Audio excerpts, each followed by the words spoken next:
Okay, everyone, I think we're ready to go now, so welcome. It's very good of you to find some time to join us for this evening's webinar. I'll just reintroduce myself for those of you who've only just joined. My name's Nick Chapman, and I'll be facilitating the session this evening, helped by our wonderful IT staff member, Matthew, and my colleague, Tanya Stark, our community engagement and stakeholder specialist. You're hearing from me this evening because I'm Council's resilience specialist and have been primarily responsible for putting together the draft Resilient Willoughby strategy and action plan, which is the focus for this evening's webinar. I'd like to start with an acknowledgement of country. We acknowledge the traditional inhabitants of the land on which we stand, the Aboriginal people, their spirits and ancestors.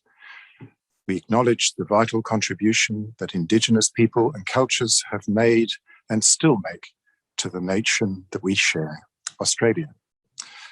I'd also like to let you know that we've been joined by Her Worship, the Mayor of Willoughby, Councillor Gail Giles-Gidney, and Councillor Wendy Norton. So welcome, councillors. So tonight's session's scheduled for an hour from 6 till 7, and the main purpose of the webinar is to brief you on how we've gone about developing the draft Resilient Willoughby strategy and action plan, and to field any comments or questions which you may have.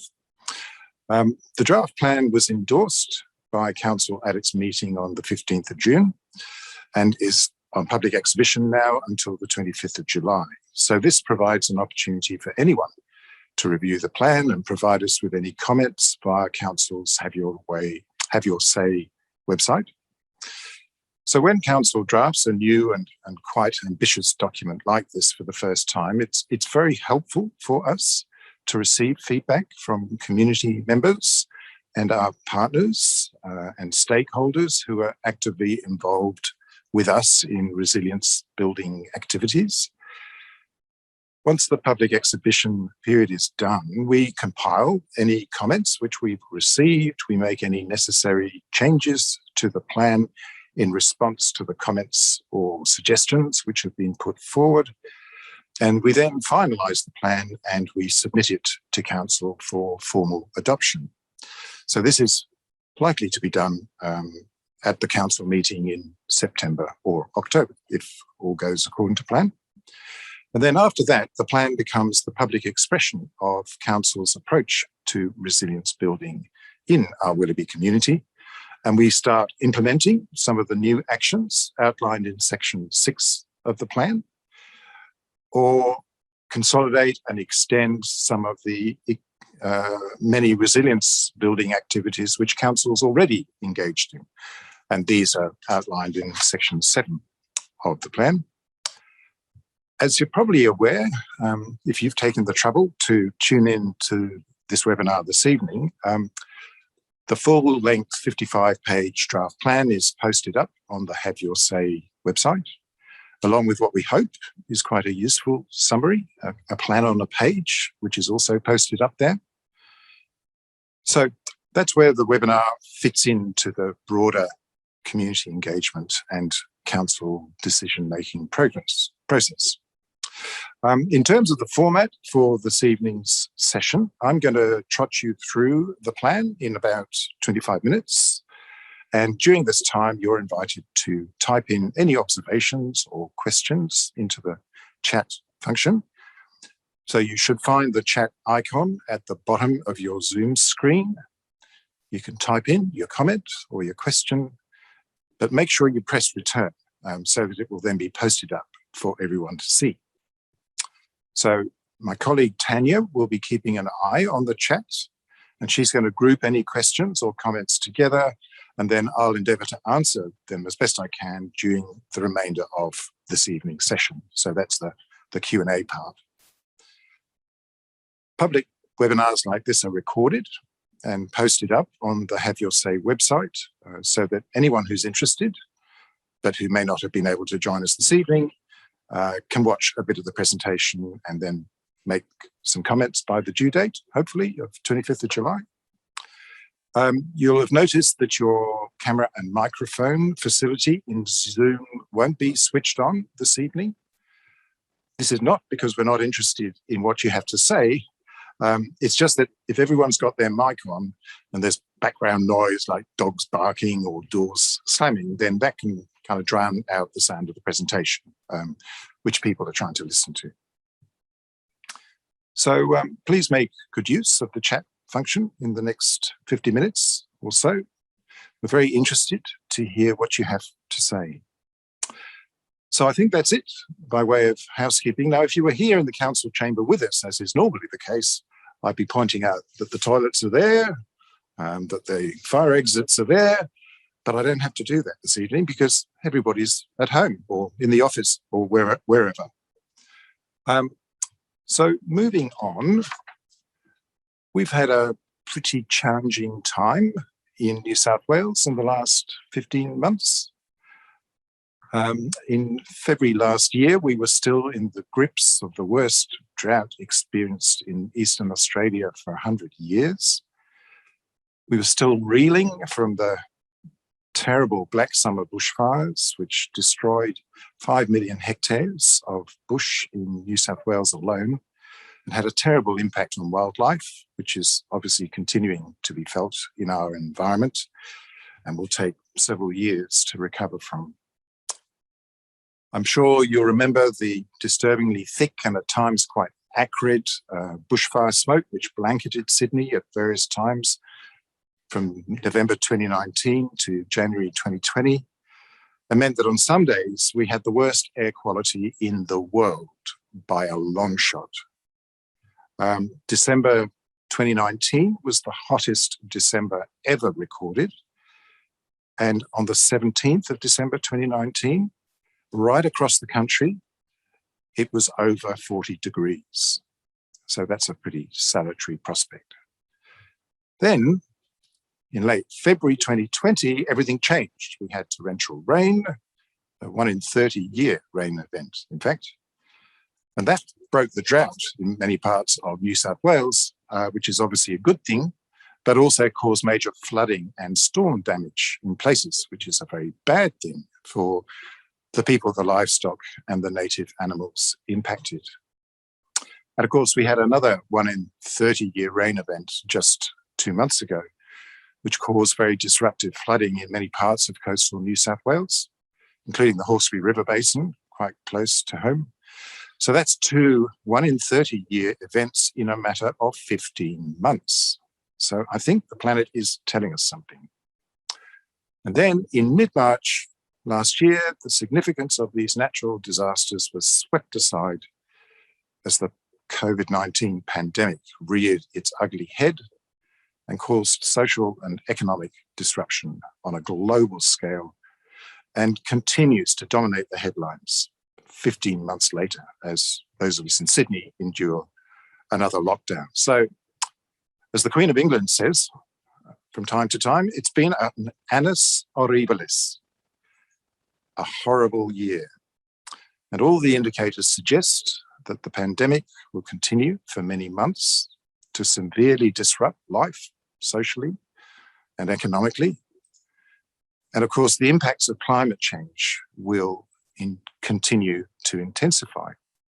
So, to be able to face up to all of this, we need to become ever more resilient, which is a challenge for everyone, but particularly for people who, in some way or another, are vulnerable. And I'll be talking a little bit more about that later. So these are the things that undermine a person's resilience. The left-hand image summarizes the major shocks affecting Sydney. Things like extreme weather, which I've talked about already, infrastructure failure, like a major power outage, or indeed a pandemic. And these shocks come upon us very quickly, and we just need to overcome them and withstand them as best we can.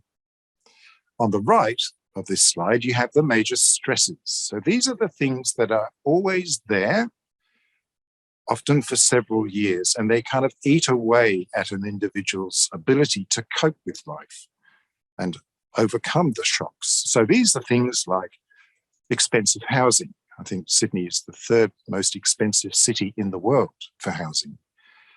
Social isolation, transport stress, or poverty. So by building resilience, you enhance people's ability to withstand these shocks and stresses and hopefully thrive during the 21st century. Resilience means different things to different people. There's actually over 100 definitions of resilience. The one we use in Sydney comes from the Resilient Sydney team, and they were set up in 2016. They're hosted at the City of Sydney, and they're a part of the global 100 Resilient Cities program, which was established and funded by the Rockefeller Foundation in the US. So the definition of city resilience that we use is the capacity of individuals, communities, businesses and systems within a city to survive and thrive no matter what kinds of chronic stresses and acute shocks they experience. So this next slide, I'll just quickly trot you through the resilience planning process, which we've been through to develop this draft plan. So the first stage was a fairly comprehensive risk analysis of the impact on the community and councils of the shocks and stresses bearing down on us. We then reviewed council's response to these risks. So what's going well, what needs further help or collaboration, where are the gaps? Then we developed a series of actions to address the risks, and we prioritize those actions. And I'll talk a bit more about that in a minute. Throughout this, there's a sense of, there's an emphasis on integration, collaboration, and self-reliance. And consultation and engagement has also been an important part of the process. There's no point in developing a plan like this in isolation. And this evening's webinar is a part of the consultation process. And it's not going to stop after the public exhibition process ends on the 25th of July. Consultation is an ongoing part of resilience planning because the world's a dynamic place, and as the shocks and stresses bearing down on us change, then so will our responses in terms of resilience planning and action. And so to be effective in our responses, we need to continue to consult with the community, with our stakeholders and the groups we partner with, like Meals on Wheels, for example, to deliver services to enhance resilience, particularly amongst the more vulnerable members of our community. So there's many benefits of resilience planning and action. A reduction in immediate damage to people, property, and the environment, support for the vulnerable, and the maintenance of community well-being. So that's in the short term. In the longer term, if we get it right, we can reduce the social, economic, and environmental impacts of the shocks and stresses which I mentioned earlier. We can empower communities and governments. We can help achieve long-term ecological health. We can support intergenerational equity so that the next generation aren't worse off than the current generation. And throughout, it can build a growing sense of connection, hope, and self-reliance. So where does resilience sit?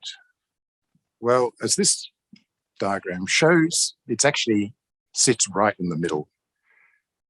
So this diagram shows how a shock or a disaster like COVID-19 generates an immediate response from people and organizations like council. Then that gradually shifts to a recovery phase and then transitions to what's often described as a new normal, which will eventually become business as usual until the next shock comes along. And of course, underlying all of this are the stresses which are ever present. But if you have resilience at the core, you can deal better with these shocks and stresses. So this slide sums up the challenge that we're up against at a global scale. So each year, the World Economic Forum produces its annual Global Risks Report. And this year's is kind of predictable and also really quite confronting. This graph identifies what they call clear and present dangers over the next 2 years. There's the pandemic at the top, as you'd expect, along with livelihood crisis and extreme weather events. Moving down, you've got dangers such as continuing human damage to the environment, cybersecurity failure. Then towards the bottom, you've got the erosion of social cohesion and youth disillusionment. And that last one is quite surprising. And if you think about it, it's also pretty depressing, I think. So this slide sums up our lived experience here in Willoughby over the last 15 months. So the major shocks were smoke pollution from the bushfires, which blanketed Sydney for days. That extreme heat, particularly December 2019, which was the hottest December in Australia ever recorded. 1 in 30-year storms in February 2020 when the drought broke, and then only a couple of months ago, and then, of course, COVID-19. The sorts of stresses which are impacting on us here at Willoughby, and which will continue for many years in some cases, would include things like unaffordable housing, social isolation amongst some groups, for example, elderly people living alone, traffic congestion, and things like family violence, discrimination, and mental and physical ill health.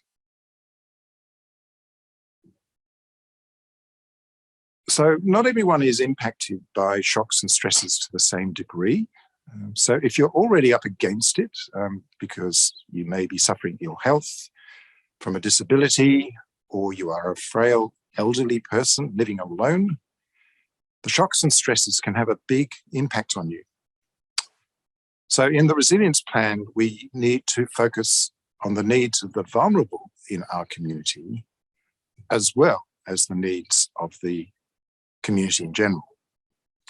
And this slide, which is taken from the draft plan, summarizes an analysis that was done of who the vulnerable are here in Willoughby and how that population is distributed across the local government area.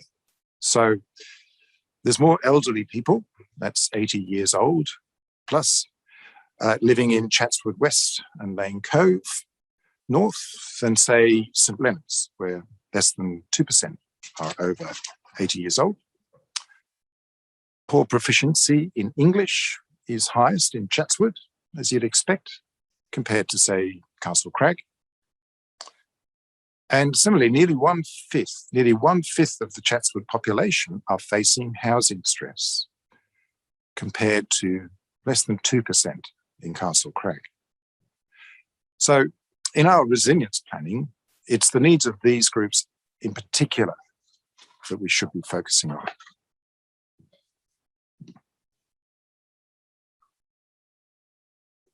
So this was an important part of the research which we did to inform development of the resilient plan.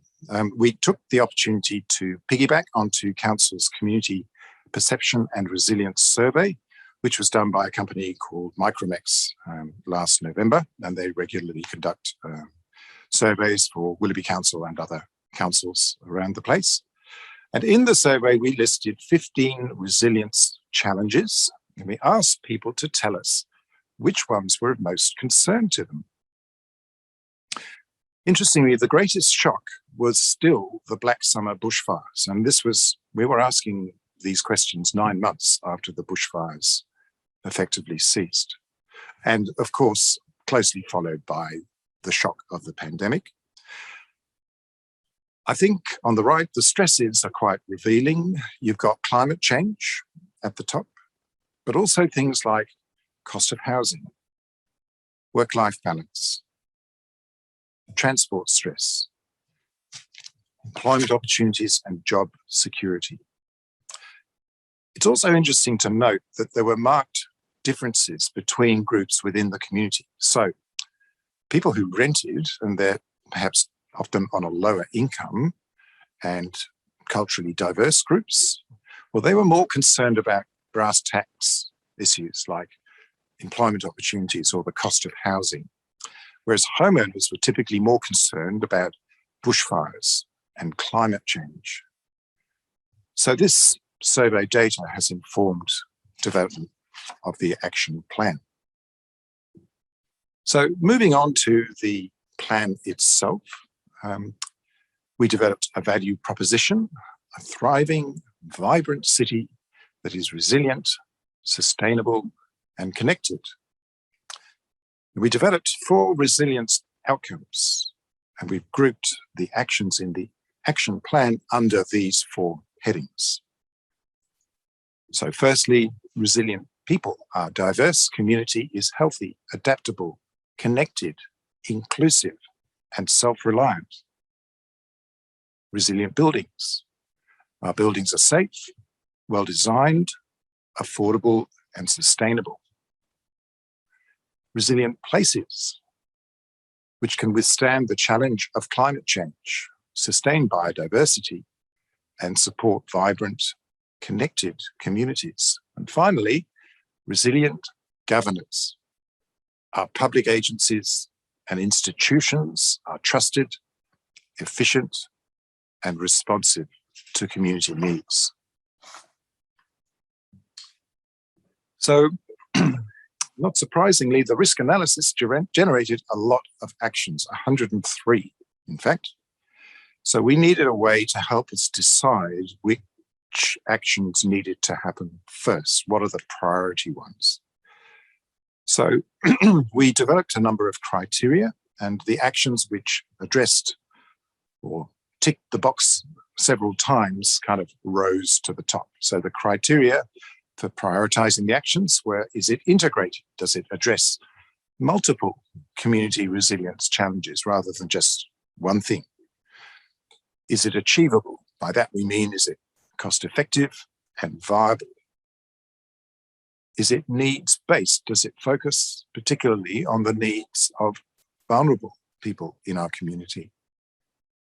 Is it location-specific? So does it achieve tangible community benefits in a place? Is it going to be engaging? Will it encourage participation, ownership, and that very important quality of self-reliance? And finally, is it strategic? Is the action strategic? Does it address the strategic objectives in Council's 10-year community strategic plan, and also the strategic plan developed by Resilient Sydney in 2018. So if an action ticked a number of these boxes, then obviously it rose to the top of the list of priority actions. So, as I said, the risk analysis identified a lot of actions, many of them councils already implementing in one way or another, and that's outlined in section 7 of the draft plan. Section 6 of the plan contains 18 new high priority resilience projects, which are addressing gaps or emerging threats. So I've just put a couple up on this slide. So these are just examples. And for each of the actions in section 6, we identify the risk which it's addressing, a high-level strategic direction, the action itself, who our partners will be, and a target date for delivery. So looking at the one at the top, which is effectively about youth resilience, the risk is increased youth anxiety, resentment, and loneliness. Our response, by way of a strategic direction, is to increase targeted support to build resilience amongst vulnerable and at-risk youth. To do this, we're going to develop and launch a comprehensive resilient youth program based on successful pilots developed by our Youth and Children's Services team. And we'll be setting up an annual program of youth resilience activities, building on the success of what we've already trialled. The second one, at the bottom of the slide, that's in the category of resilient buildings. So the risk is that increasing heat impacts comfort, productivity, particularly for people who mostly work outside, and health. So there's plenty of statistical evidence that mortality rates, particularly amongst vulnerable elderly people, increase significantly whenever there's an extended heat wave. Also, people go to hospital casualty a lot more when it's hot, and that also puts a strain on the health system. So the strategic direction is to develop programs which address heat, both indoors and outdoors. So this program we call the Beat the Heat program, and it'll include various activities, including a Cooler Homes project, which will offer advice to people about how to reduce heat in their homes in affordable ways, not just by whacking up the air conditioning, because some people don't have the luxury of air conditioning. It'll also look at ways of reducing heat in the outdoors environment, for example, by planting more trees, or even painting some exposed streets white to reflect heat and avoid it building up in the bitumen in the summer. And we plan to work with the state government on a Cooler Schools pilot program and develop a register of cool retreats for people to access on excessively hot days. So in terms of the outcome, we're looking for various elements of this program to be rolled out and a package in place by 2024. In terms of existing resilience actions, Council's already doing a lot on that front. And Section 7 in the plan outlines what Council's doing already to build resilience. And I've just picked a couple here. So for resilient people, the Live Well in Willoughby program, which some of you may have heard of, a great range of workshops on sustainability themes, ranging from composting and bushwalks to information sessions about how to get solar panels on your roof. And there's plenty of potential to schedule some more resilience-themed workshops and events under the Live Well in Willoughby banner. Promoting cross-cultural tolerance and understanding. So we already do this a fair amount, things like Chinese New Year and the multicultural food stalls, which pop up along the Victor Street Mall on a Thursday and a Friday. And then as far as resilience governance is concerned, the sorts of things that Councils is already doing, coordinating our efforts with other emergency response groups when a disaster strikes. So that's working with agencies like New South Wales Fire and Rescue, SES and the police, to collaborate in terms of emergency response when something like a 1 in 30-year storm comes through the place. And Council actually coordinates the local emergency management committee, which gets all those responders together to work out how best to approach that disaster. A second one is ensuring how to maintain our business continuity and our risk management process as best we can, even when a disaster strikes. So that's the development of the action plan. And I'd just like to finish with this thought expressed by Bernie Fraser, the former governor of the Australian Reserve Bank. So a pretty hard-nosed economist, talking about what's happening in the middle of the pandemic. While many of us work and spend in economies, we all live and die in communities. The most vulnerable groups in those communities are always the hardest hit in major crises like this pandemic. And I think in many respects, this quote goes to the heart of the resilience planning process, because most of us can cope a lot of the time with the shocks and the stresses raining down on us. But when a big storm hits, or the power goes out for an extended period, or house prices seem to take another huge leap up, it's often the most vulnerable who struggle to cope. So a good resilience plan needs to focus particularly on the needs of the vulnerable, whilst also taking stock of the impact of shocks and stresses on the population as a whole. And as I'm sure you can appreciate, this can be quite a balancing act. So that's it from me. Just to finalise in terms of next steps from here. The draft plan is on exhibition until the 25th of July. We hope that people will make comments and submissions, which we will take into account in refining the plan. And then it'll be finalised and submitted to a council meeting for formal adoption, hopefully in September or October, all being well.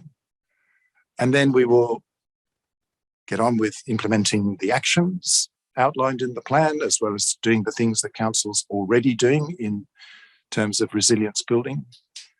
And because it's a new area, we'll be reviewing how we're going annually.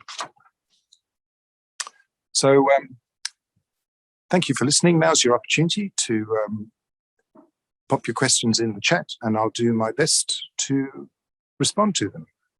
And thank you very much for listening. And we don't appear to have any questions. So we can wait for a couple of minutes.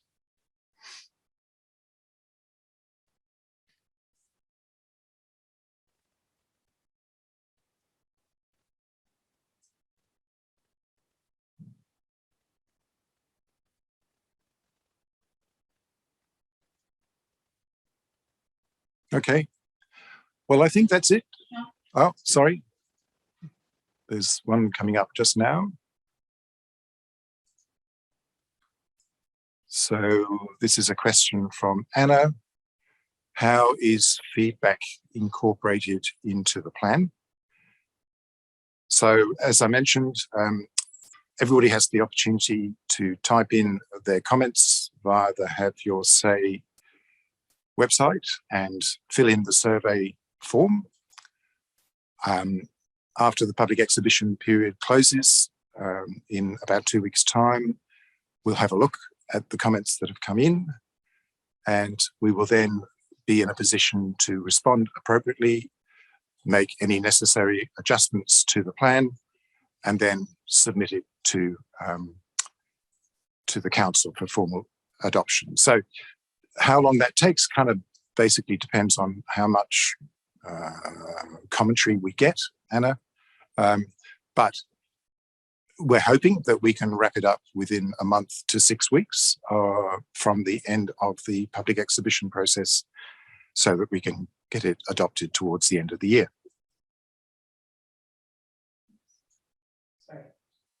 So there's another one here from Bob.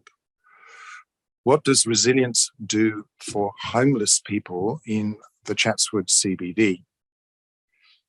Well, I think homelessness is a growing problem in various parts of Sydney. I think how state government particularly has responded during the pandemic by providing emergency accommodation for homeless people is perhaps a good example of how the authorities do respond, dealing with those shocks which homeless people would experience more greatly than perhaps anyone else. I think the best answer I can give, Bob, is that the resilience plan is an opportunity to throw the spotlight on a number of things that are already being done to address the resilience needs of vulnerable members of the community, including elderly people perhaps, homeless people, people on low incomes. And the idea of this plan is to spell out in some detail where the gaps are and how those could be addressed. And it wouldn't necessarily always be by council, but also by our partners. And I think when it comes to addressing the needs of the homeless, it's probably as much of a state government responsibility as it is a local government one.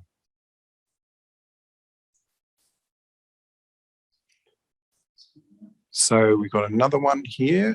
I'm interested to know, so this is from Peter, interested to know how the plan will be integrated to the council's 10-year financial and asset strategy under the community strategic planning process.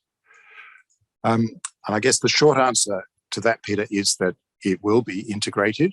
As you're probably aware, after the council elections that are coming up this September, a review will have been done to the 10-year community strategic plan. And I think we can expect that the word resilience will appear in that in a couple of places. When it comes to funding the actions, the publication by council of this draft plan, I think, is a very strong statement of our intent to act on resilience building in the community, and that will have financial implications.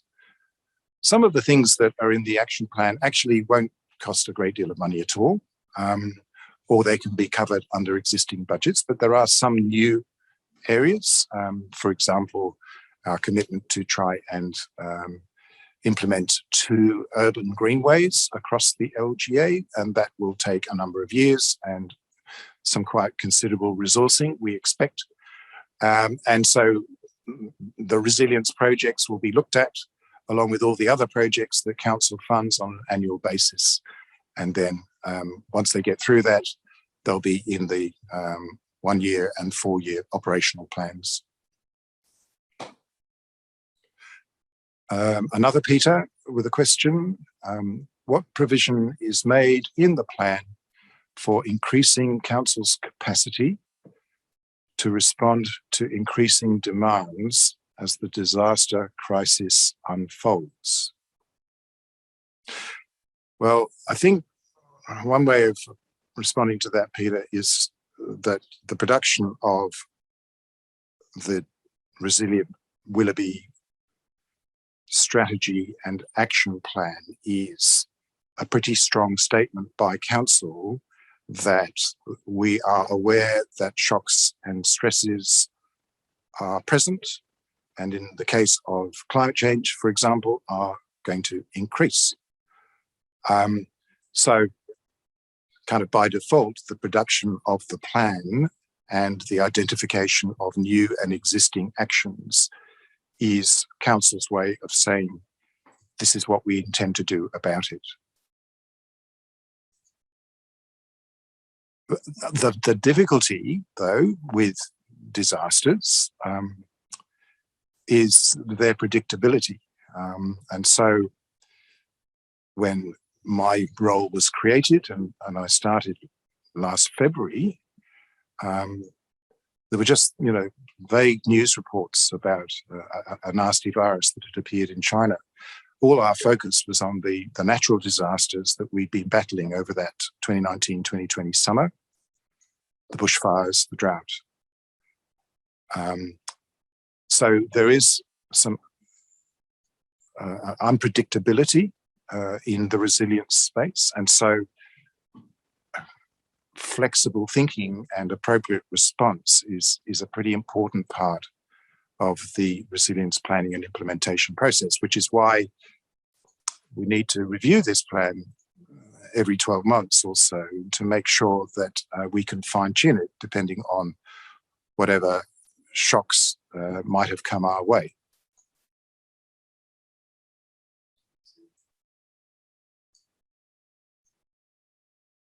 So I think the yellow one, shall I answer? Yeah.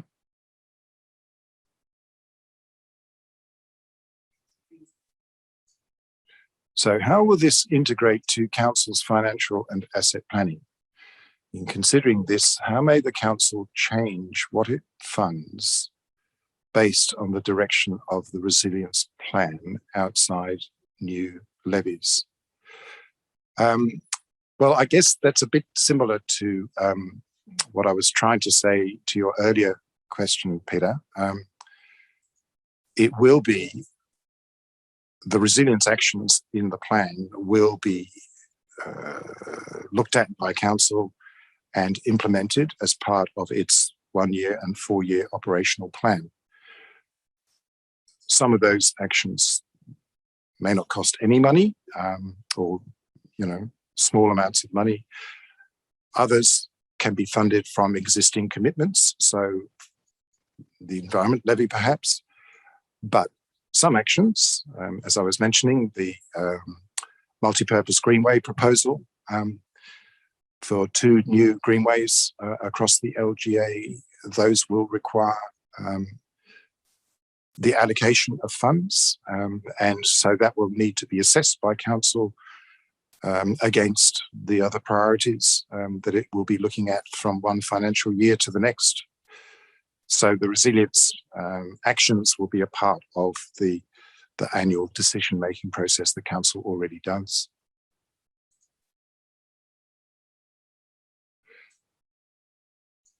So there's another question from Peter Hayes, basically saying, the planet will be uninhabitable by 2060 if emissions aren't turned down by 2030. I think the strategy and action plan puts a lot of emphasis on both the shocks and the stresses generated by climate change. Our Green City Plan, which I'm sure some of you will be familiar with, which Council published in 2018, spells out very clearly Council's objectives in respect of reducing emissions, both our own and the emissions of residences and businesses in the LGA generally. There's obviously a pretty important debate happening at state government and federal government level about how we can drive down emissions hard and quickly. And I think the resilience plan is just one of a number of initiatives which is trying to throw the spotlight more firmly on how important it is to act quickly and strongly on climate change.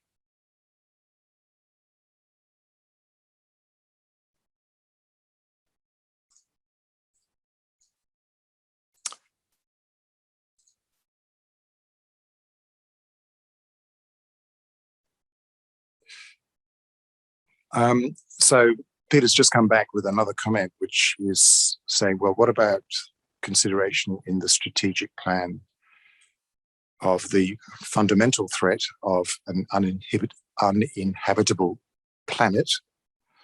And I think all I can say to that, Peter, is that there's a number of layers of government which the community is looking to address climate change to avoid the planet becoming uninhabitable. And our Resilient Willoughby Strategy and Action Plan is just one of many trying to focus on that and raise awareness of the consequences of inaction. And also it contains, a number of actions, some small, some larger, which are directly aimed at reducing carbon emissions here in the Willoughby LGA. So we can do our bit here in Willoughby, but obviously with something as massive as the threat of climate change, there are many actors on that stage.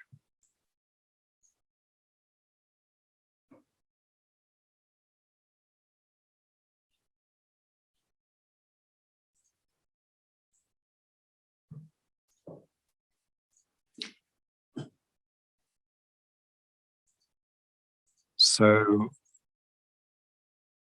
how can older people who don't use technology participate? And I think that's a very good question, Anna, because as I've mentioned a few times, the actions in the resilience plan need to focus particularly on the needs of vulnerable people. And we know from the research that some of the most vulnerable members of our community are elderly people, particularly those who might live by themselves. So one of the actions in section 6 of the plan, which is called Joining the Disaster Dots, is all about trying to encourage people to plan better for emergencies, and to encourage families to talk to elderly family members or elderly community members to get them thinking about what they could or should do in the event of an emergency, which could be a power outage, an exceptionally hot week of weather, or indeed a pandemic. So that action will focus particularly on getting vulnerable elderly people and their family members to prepare plans to better deal with emergency situations when they happen. And the project that we're already doing, actually, which is identified in section 6, we're producing leaflets in various languages. We're doing a 30-second cartoon because we consulted with culturally diverse groups, and they said to us that they felt that information presented in a short video clip on YouTube is often a very good way of attracting people's attention. And we're also doing a 3-minute video, which again is geared particularly to the needs of culturally diverse people, families who don't typically speak English at home, and also the elderly members of those families. But you're right, it's a very important consideration, and one which we have already put quite a lot of thought into and need to continue to. One of the other actions is there's a fabulous program which has been run in the libraries for a number of years called Tech Savvy Seniors. And that's all about offering free sessions to elderly people, particularly who might be a little frightened of technology, to come into the library and sit in a session for an hour in front of a computer and start putting some of those fears to rest. So one of the existing resilience actions outlined in section 7 of the plan is to continue with that Tech Savvy Seniors program, and perhaps to use the planning for emergencies module that I mentioned just a few minutes ago as a topic for a Tech Savvy Seniors session. So you're kind of killing 2 birds with one stone there.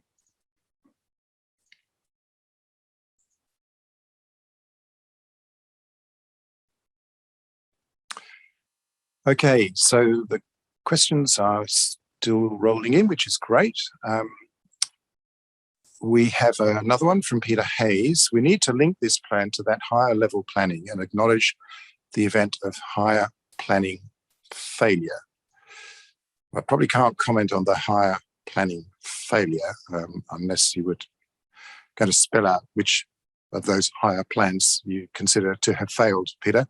But what I can say is that in the research that I undertook in the development of the Resilient Willoughby plan, one of the first places that I looked at were plans at a regional or state level. dealing with resilience. And if you are a planning person, you'd be familiar with some of them. So the Greater Sydney Commission, for example, has the Sydney Metropolitan-wide strategy. And then there are 5 district plans. Ours is the North District Plan. And, there's a good section on the need for resilience planning spelt out in that document.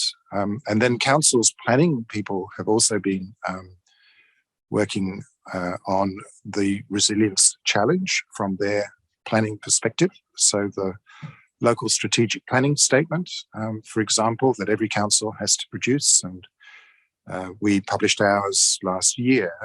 That also has a fairly significant section towards the end of the document about the importance of planning for resilience, and it flags the fact that the resilience plan that we've been talking about this evening is in the pipeline. So there's also the Resilient Sydney organisation, which I mentioned earlier in my talk, set up in 2016 as part of the 100 Resilient Cities program funded by the Rockefeller Foundation. They produced a Resilient Sydney strategy in 2018 that I think has influenced quite a lot of councils, including Willoughby, and how they've approached their resilience planning. So my feeling is that resilience is there at that sort of higher level in that hierarchy of citywide and statewide plans, and councils like Willoughby are in the process then of translating that into resilience planning at the local scale. And hopefully those 3 tiers will talk to each other and support each other.